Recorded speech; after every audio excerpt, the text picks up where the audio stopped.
আল্লাহ দেখতে চাইলেন এই ছেলের জন্য মায়া বেশি নাকি আল্লাহর জন্য বেশি?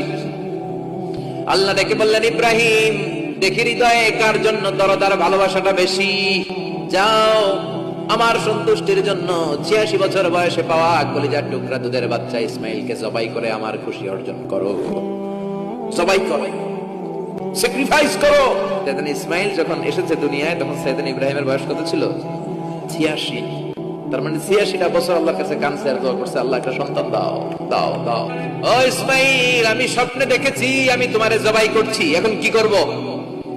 সুবহানাল্লাহ। আমার আব্বা যদি আমার কইতো, আপনার বাবা যদি বলতো, আব্বা তোরা তো দেখছি স্বপ্নে জবাই করি, আমরা কইতাম আব্বা আমারে দেখেন না, আমার বড়টারে দেখছেন। কথা কন। আমরা বলতাম ছোটটারে দেখছেন, ওইটারে জবাই করেন, মাইজ্জাডারে করেন, বড়ডারে করেন, আই ন আই হাইতান ন। সুবহানাল্লাহ কইবেন না?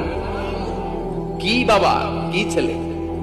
ইন্নী আরা ফিল মানামি আন্নী আযবাহুক ফানজুর মাযা তারা।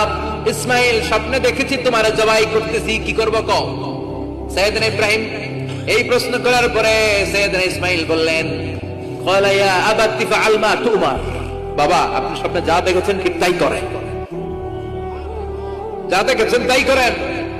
আমগো পোলা গুলাও পোলা, ওনার পোলাও পোলা।